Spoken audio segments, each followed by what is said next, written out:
You're worthy today, Lord. I remember years ago, a little story the Lord just laid on my heart. It was church day at King's Dominion up next to Cincinnati, Ohio. Anybody ever been there?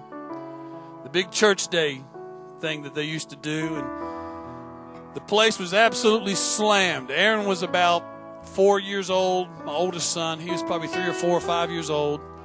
And my dad had drove over to come and be with us on that day. And so as we were walking in, it was standing room only people. I gave Aaron to my dad. I said, here, you walk with Papa for a second. I'm going to get these tickets and all this stuff taken care of. So when I come back to my dad, Aaron wasn't there. And now I was in standing room only people, couldn't see, and my son was gone.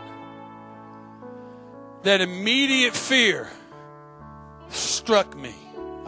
Put yourself in that situation. You couldn't see him. You couldn't hear him. Gone. So immediately we split up. We started searching through the crowd. And as I was searching, I was praying, oh God, help me find my son. I need to hear his voice. And then all of a sudden, I heard this, Daddy! And I was looking, I heard, Daddy! I could tell his voice. I knew it was my son. I was knocking people down.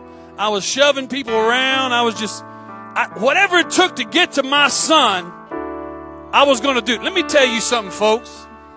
When you come and you worship God, all he wants to hear is, Daddy! All he wants to hear is your voice. He's going to open the window. He's going to do whatever he has to do to get to where you are. You want to know what the real worship is? It's when you get to that point where you don't have anybody else to holler for but Daddy.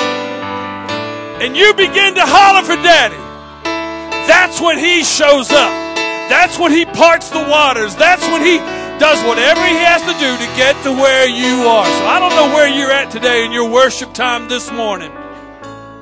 But I'm desperate for him.